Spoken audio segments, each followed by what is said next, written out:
ये देखो शीतल, कितनी सुंदर सुंदर चूड़ियां बनाई है मैंने। ये तो कुछ भी नहीं, मेरी वाली देखो, इस बार तो मैंने इसमें रंग बिरंगी मोती भी लगाए हैं। हम सब ने ही बहुत सुंदर सुंदर चूड़ियां बनाई हैं। मुझे तो लगता है कि इस बार हमारी चूड़ियों की अच्छी खासी बिक्री होगी।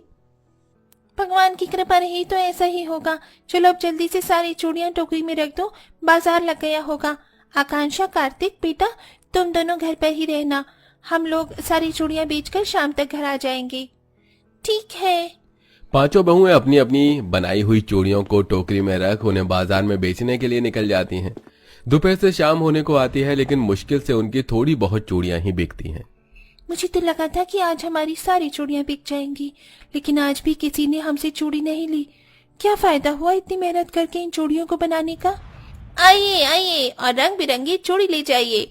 बहन जी, चूड़ी ले लीजिए। ये देखिए कितनी प्यारी प्यारी चूड़ियां हैं, कांच की, लाख की, ये रंग बिरंगी और ये मोतियों वाली, हर तरह की चूड़ियां हैं हमारे पास। आप लोग कौन से समय में जी रहे हैं? आजकल ये चूड़ियों को पहनने का ट्रेंड खत्म हो गया है। आजकल तो बस सभी ऐसे ब्रेसलेट पहनते हैं। उस औरत की बात सुनकर पांचों बहू का उत्साह और ज्यादा कम हो जाता है और ऐसे ही रात होने को आ जाती है। अंधेरा होता देख पांचों बहुएं उदास होकर अपनी चूड़ियों से भरी टोकरी वापस घर ले आती हैं। ये क्या, आज भी तुम पांचों की चूड़ियां नहीं बिकी? कभी कभी तो ऐसा लगता है कि चूड़ियों का काम शुरू करके हमने बहुत बड़ी गलती कर दी।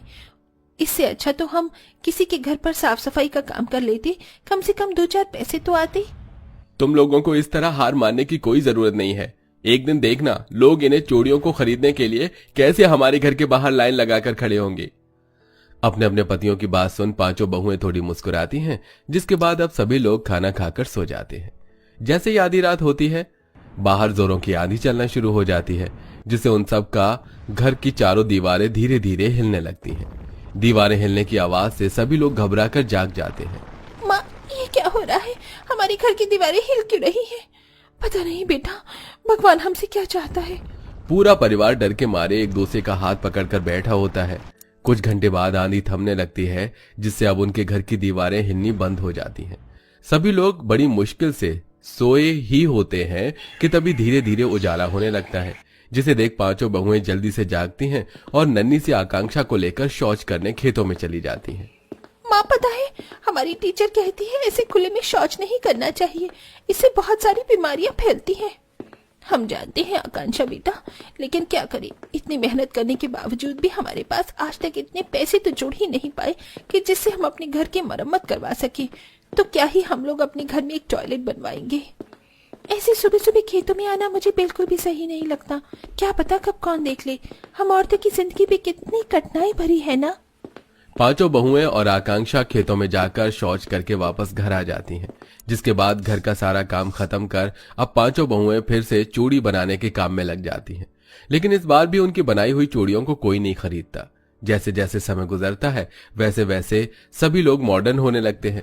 मॉडर्न होने की वजह से अब किसी को भी ट्रेडिशनल चीजों में जरा भी दिलचस्पी नहीं होती। ऐसे ही एक दिन, बस अब बहुत हुआ, बहुत बना ली हमने चूड़ियां। जब एक भी चूड़ियां बिकनी ही नहीं तो क्यों हम लोग मेहनत करके चूड़ियां बना रहे हैं। तुम सही कह रही हो मनीषा, जब हमारी मेहनत का कोई फल ही नहीं मिल रहा है तो हम क्यों मेहनत करें। मनीषा शीतल की बात सुन बाकी की बहुएं भी अपनी बनाई हुई चूड़ियों को और चूड़ी बनाने वाले सामान को घर के कोने में रख देती हैं। और अब ऐसे ही कई दिन गुजर जाते हैं, लेकिन पांचों बहुओं में से कोई भी चूड़ी को हाथ तक नहीं लगाता। दोपहर का वक्त होता है, सब सो रहे होते हैं कि तभी उनके घर की छत का एक टुकड़ा अचानक से जमीन पर गिर जाता है, जिसकी आवाज से पांचों बहू की घबराकर आंख खुलती है।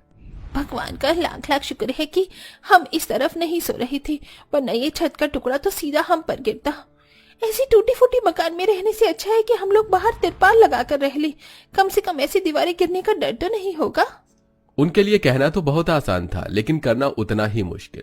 अपनी गरीबी और कम पैसों की कमाई के चलते पूरा परिवार चाहकर भी ना ही तो अपने घर की मरम्मत करवा पा रहा था और ना ही कोई ढंग का किराए का मकान लेकर उसमें रह पा रहा था। तुमने मेरी गुड़िया तोड़ दी, अब मैं किससे खेलूंगी। क्या हुआ आकांक्षा बेटा, तुम रो क्यों रही हो।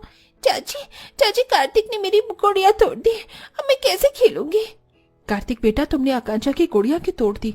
उसके पास एक ही गुड़िया थी और वो भी तुमने तोड़ दी।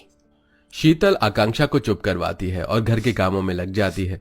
वहीं आकांक्षा और कार्तिक अब खेलने के लिए घर में किसी चीज को ढूंढ रहे होते हैं कि तभी उनकी नजर घर के कोने में रखी चूड़ियों पर जाती है, जिसे देख अब शीतल कार्तिक चूड़ियों के ढेर में से कुछ चूड़ियों और गोंद को ले लेते हैं और अब गोंद की मदद से उन चूड़ियों को आपस में चिपकाने लगते हैं। थोड़ी देर में ऐसा कर दोनों बहन भाई उन मामूली चूड़ियों से एक छोटी सी झोपड़ी बना देते हैं, जिसे देख पांचों बहुएं, अरे वाह, तुम दोनों ने तो इस चूड़ियों से इतना छोटा घर ही बना डाला। वो तो बहुत सुंदर लग रहा है। मैं तो कभी सोच भी नहीं सकती थी कि जिन चूड़ियों को हम हाथ में पहनते हैं उनसे घर भी बना सकते हैं। पांचों बहुओं को चूड़ी से बना हुआ छोटा सा घर काफी ज्यादा पसंद आता है कि तभी ये सब देख प्रेरणा को एक आइडिया आता है। बच्चों, तुम दोनों का तो जवाब ही नहीं। आज तुम दोनों की वजह से मुझे हमारे घर के लिए कितना अच्छा आइडिया आया है। जिस तरह से इन दोनों ने ये छोटा सा चूड़ियों का घर बनाया है, वैसे ही अब हम पांचों बहुएं मिलकर अपनी जुगाड़ से हम सबके लिए चूड़ियों से एक बड़ा सा घर बनाएंगे, जिसमें हम लोग आराम से हंसी खुशी रहेंगे। क्या चूड़ियों का घर? प्रेरणा, ईंट पत्थर और लकड़ी का घर समझ में आता है, लेकिन चूड़ियों का घर, ये जो बच्चों ने घर बनाया है वो बिल्कुल छोटा सा है, इसीलिए बनकर तैयार हो गया। लेकिन हम हमारे रहने लायक बड़ा सा चूड़ियों का घर आखिर कैसे बना सकते हैं? अगर हम कोशिश करें तो हम जरूर बना सकते हैं। इसके लिए बस हमें मेहनत करने की जरूरत है। हम लोग पहले अपने घर के लिए ढेर सारी चूड़ियां बनाएंगे और साथ ही गोंद का भी इंतजाम करेंगे। इनकी मदद से ही हम लोग अपने चूड़ियों का घर बना सकते हैं। विश्वास करो, हमारा चूड़ियों का घर बहुत सुंदर और रहने के लायक होगा। चारों बहुएं चूड़ियों से घर बनाने के बारे में सोचती तो हैं, लेकिन आखिर में वो प्रेरणा की बात मान जाती हैं, जिसके बाद अब पांचों बहुएं मिलकर ढेर सारी चूड़ियां बनाती हैं और साथ ही गोंद के पेड़ से काफी सारी गोंद भी इकट्ठा कर लेते हैं। और अब वो लोग अपना टूटा फूटा मकान छोड़कर एक बड़ी सी जगह पर अपना चूड़ी घर बनाने की शुरुआत करते हैं। लेकिन ये चूड़ी घर बनाना पांचों बहुओं के लिए इतना भी आसान नहीं था। जुगाड़ से भी चूड़ी घर बनाने पर भी कभी किसी बहू के हाथ में चूड़ी चुभती तो कभी किसी के पैर में। मेरा हाथ। आराम से शीतल, अभी तो बस शुरुआत है, अभी तो हमें और मेहनत करनी होगी। पांचों बहुओं को अपना ये चूड़ी घर बनाने के लिए तकरीबन 1 हफ्ता लग जाता है और आखिरकार 1 हफ्ते के बाद उन पांचों जुगाड़ू बहुओं का चूड़ी का घर बनकर तैयार हो जाता है, जो दिखने में काफी ज्यादा सुंदर था। कितना सुंदर लग रहा है हमारा चूड़ी घर। ऐसा लग ही नहीं रहा कि ये चूड़ियों से बना है, ऐसा लग रहा है कि जैसे ये कांच का बना हुआ हो। अपनी चूड़ियों से बना घर देख पांचों जुगाड़ू बहुएं काफी खुश होती हैं, जिसके बाद अब वो लोग अपने पूरे परिवार के साथ आराम से उस चूड़ी घर के अंदर रहने लगती हैं। लेकिन जहां उनके घर की समस्या ठीक हुई थी, वहीं अभी उनकी टॉयलेट की समस्या वैसी ही थी, जिसे देख शीतल, जब हम लोग इतना बड़ा चूड़ियों का घर बना सकते हैं तो एक छोटा सा टॉयलेट बनाना हमारे लिए कहाँ इतना मुश्किल होगा। और अब पांचों जुगाड़ू बहुएं मिलकर बची हुई चूड़ियों से अपने पूरे परिवार के लिए टॉयलेट भी बनाती हैं और अब पूरा परिवार आराम से चूड़ी टॉयलेट का इस्तेमाल करता है। गांव में चूड़ी घर बनने की खबर कैसी आग की तरह फैल जाती है, जिसके चलते अब हर कोई जुगाड़ू बहू का चूड़ी घर देखने के लिए आता है और साथ ही उसके साथ तस्वीर भी खिंचवाता है। ये तो दुनिया के 8वें अजूबे की तरह हो गया।